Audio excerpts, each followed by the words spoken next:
Good evening, I'm Jeff Koinange, and this is Jeff Koinange Live. Make that award-winning Jeff Koinange Live. And all we can say here at Team JKL is thank you, every one of you who voted this talk show as the best talk show on TV. As I always keep saying, it's not about me. There's no I in team. It's Team JKL. And you are all part of Team JKL. Thank you for this OLX Soma Awards. Okay, on to the business at hand.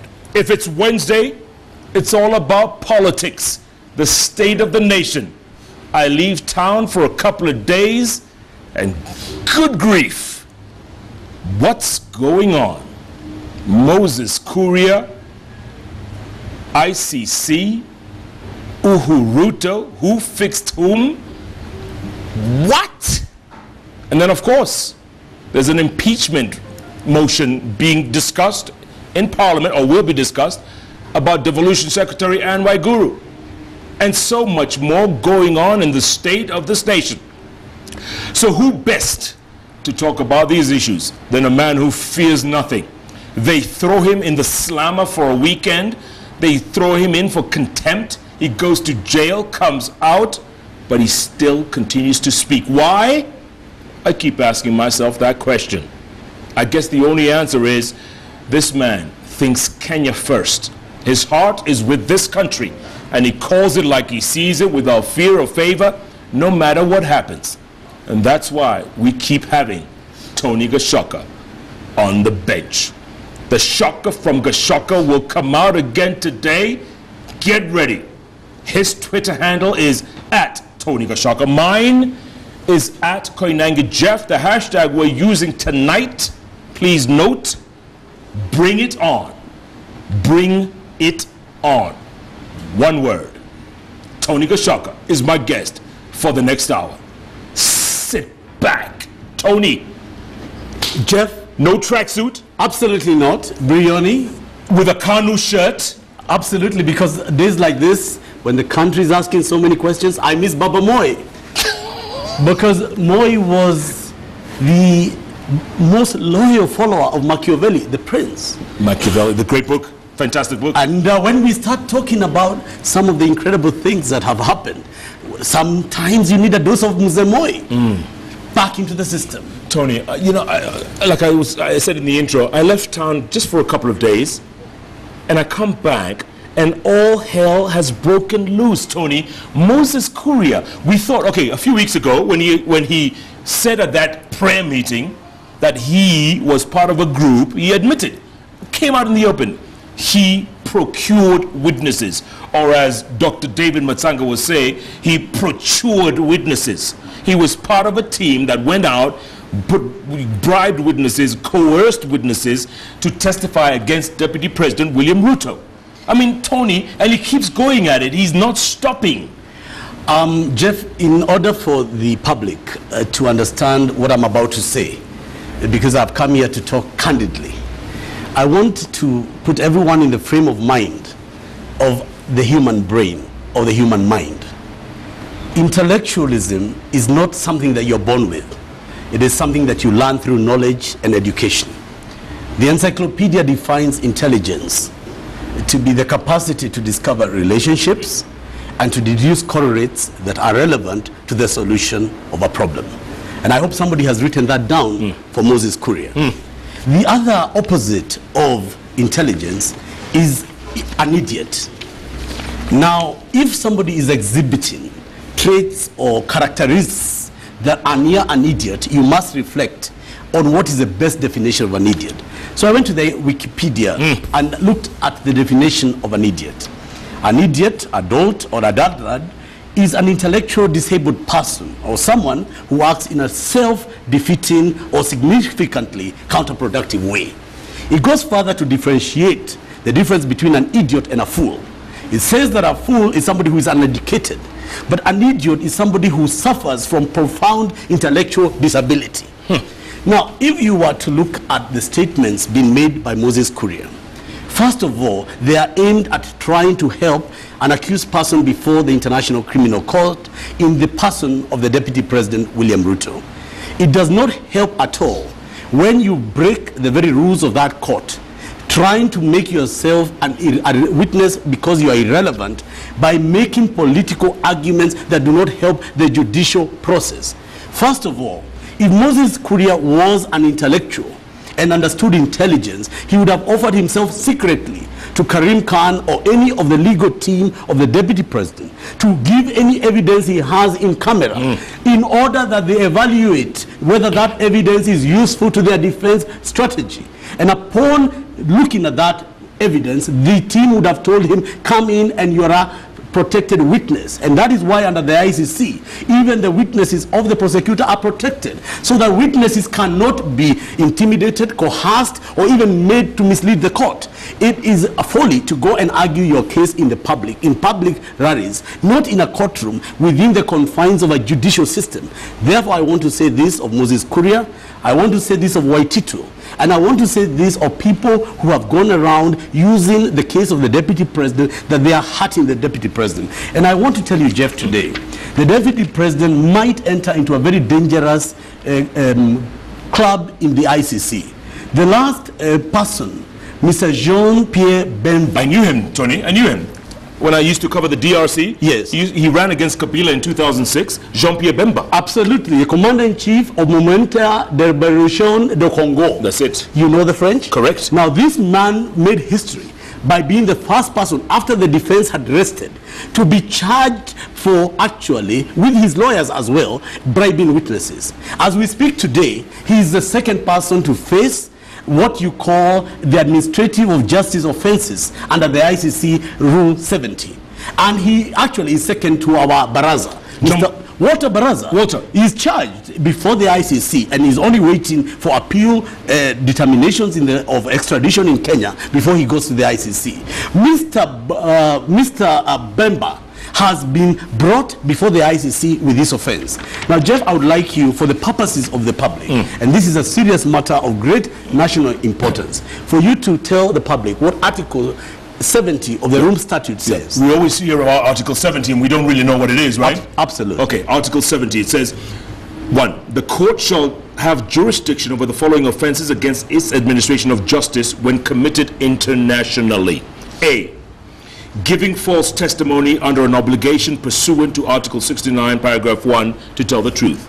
B, presenting evidence that the party knows is false or forged. C, corruptly influencing a witness, obstructing or interfering with the attendance or testimony of a witness, retaliating against a witness for giving testimony, or destroying, tampering with, or interfering with the collection of evidence. D, impeding, intimidating, or corruptly influencing an official of the court for the purpose of forcing or persuading the official not to perform or to perform improperly his or her duties. Intimidating an official of the court. I would like to advise the Deputy President for free that his lawyers ought to be seized of this article, and I want to also advise him that in the Bemba case, the accused person, former president of Congo, who is your brother, you know, was charged together with his defense counsel. And it became a landmark case before the ICC because ignorance is no excuse under the law. What Moses Kuria and Waitito and these people are doing is completely sending William Ruto to the Hague with warrants of arrest. And I want to say here very clearly that the Deputy President must never blame anybody in this country but himself for allowing people to play politics with a matter as serious as a trial before the ICC. But Tony, what's bringing these people to do this? I mean, it came out of nowhere, it came out of left field. I'm very happy you've asked that. Jeff, do you know that Barasuda's case is over? She has rested her prosecution. And what is now left is for William Ruto to do his defense. And I want to be very clear, because the lawyers of William Ruto asked the court to extend time in order to file a motion to be able to say that the case can be thrown out for lack of evidence or lack of wanting continuation. And that was extended to the 23rd of October this year, which is day after tomorrow, when Karim Khan is required either to submit that offense, and if not, I want Kenyans to know, the court resumes November the 10th. November the 10th, the deputy president must appear before the Hague because the court starts after the recess of April-May, and he is mandatorily required to be there. Let me ask you, if they did it in the Bemba case, what stops Barasuda from saying that morning that this man has been breaching this and this provision of Article 70? And we now are asking the court to protect itself. So I am only raising alarm that the people of William Ruto's friends are not Moses Kuria and certainly not Waitito. So does this put him in the crosshairs, if you will? Ruto, does it put him in the crosshairs? Jeff, don't you remember we saved Uhuru Kenyatta was being told, the president of this country was being told not to go to the Hague? They were saying they would sleep at the airport. Men and women, governors and senators would sleep that the plane cannot take off. Yeah, on the runway. They were telling Uhuru not to go. I told Uhuru, go. Don't listen to these people. These people want to be elected on your name. Mr. Ruto, save yourself. These people do not love you. They are not your friends. They want to be elected on your name. Uhuru went and faced the Hague and defeated it. And today I hear people saying that Uhuru Kenyatta has abandoned William Ruto. A man tried in the Hague for 6 years, and his family took the pain that Ruto's family is taking. And because he defeated, would they have been more happy? The people in Rift Valley accusing Uhuru, would they have been happy if Uhuru was convicted? Would that be the price of loyalty to the Rift Valley and to William Ruto, that Uhuru goes to jail? I am saying their 15 minutes are up. Raila Odinga, Moses Kuria, all these people, you are hounding this president and you are hurting him. You are hurting the deputy and you are hurting the people who died in the clashes of 2007. But ODM said that they will rescue Ruto. They said they're willing to testify. You know what they are doing? There is a rumor that William Ruto has become desperate and is afraid that there will be a conviction at the Hague. And therefore he's putting it to the president that if they do convict me, will you give me away? And so all Raila Odinga is doing is politics of opportunism. He is saying, if this man abandons you, we told you. That's why he's coming at the 11th hour. So that if tomorrow there's a problem and Ruto is required at the Hague, he will say, I told you about these people. And then they will use the politics of 41 against 1 and say that this country always said that Kikuyus could not be trusted. And they will say Kikuyus cannot be trusted because Uhuru won his case at the Hague because he prepared for it as a judicial matter, not as a political matter. He had the able counsel in Stephen K. and Higgins, who argued his matter over 6 long years. And he went up and down as Ruto has. And I will not accept that, and I want to remind this country, Jaramogi Oginga Odinga and Jomo Kenyatta had the face-off that might happen between Ruto and Uhuru Kenyatta. And I would like to say this very clearly. Jaramogi said no independence without Kenyatta. Jaramogi played a critical role in Jomo Kenyatta being the first president of the Republic of Kenya. But when they moved into administration and into government, the issues of ideology separated Kenyatta and Odinga. Odinga was a socialist, Kenyatta was a capitalist with Tom Mboya. Odinga was with Kagia. They disagreed on the form of government. Odinga walked out. There was the Little General election of 1966. And that is why Moi and Kadu joined KANU. And Kenyatta governed with Moi because Odinga and him disagreed. And yet they were partners when they formed government. Tony, yeah.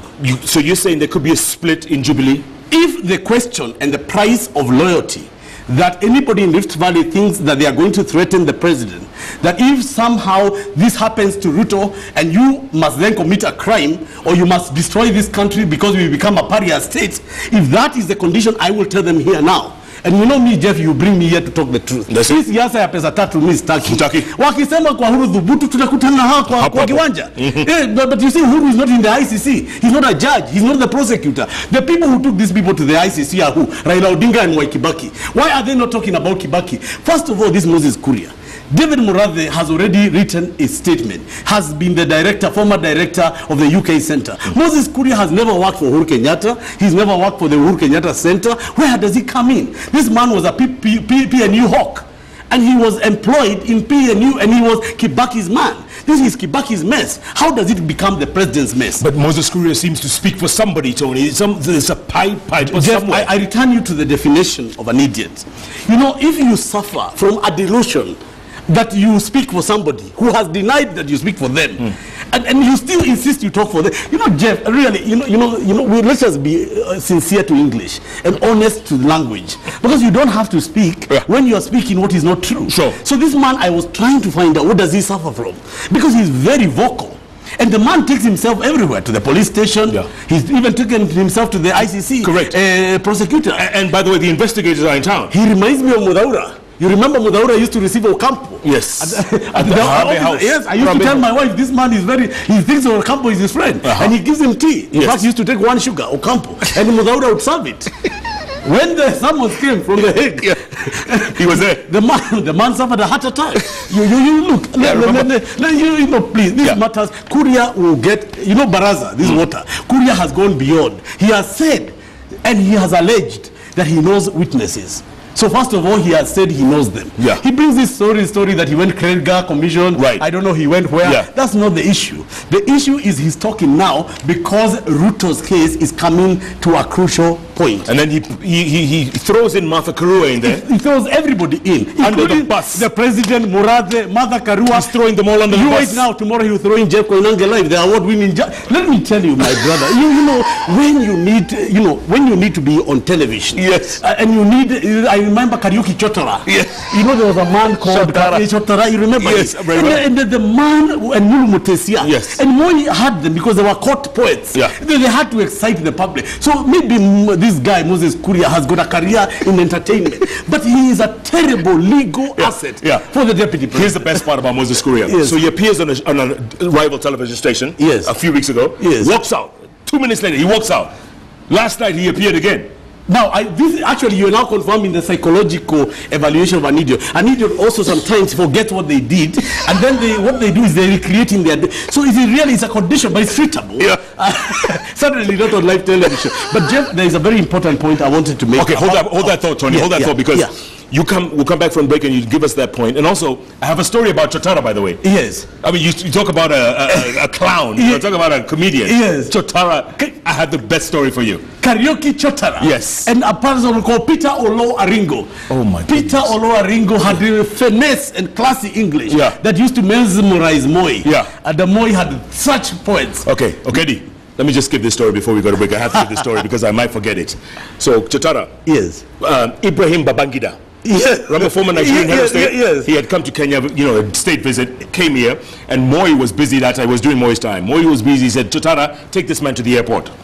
So, Chotara, he didn't know this guy from Adam. So he says, Babangida, asante sana kwa kuja Kenya, ukirudi nyumbani, salimia mama Gida, na Gida mwenyewe.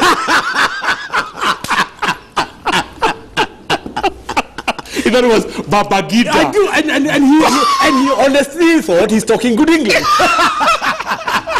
my. You can't make this stuff up. Oh my God, I'm sorry. Did you just knock Did you just knock the trophy? No, it was Babagida.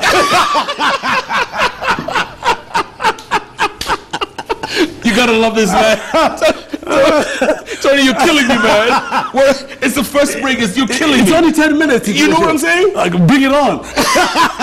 Speaking of which. Absolutely. Jeff, I brought you a T-shirt. And this can we do it after the break or you want to do it now? But I'll show it more. Bring it on, but I'll talk about it after the break. But it's Bring It On. Tonny Gachoka. Another shocker from Gachoka. My goodness. This show is just warming up. And Babagida has just come to town. You like that, Joker? You like that? We're going to take a break. Come back. Keep tweeting at Tonny Gachoka, at Koinange Jeff. The hashtag, Bring It On. Jeff Koinange Live takes a break. We'll be back in a moment. Babagida. I think...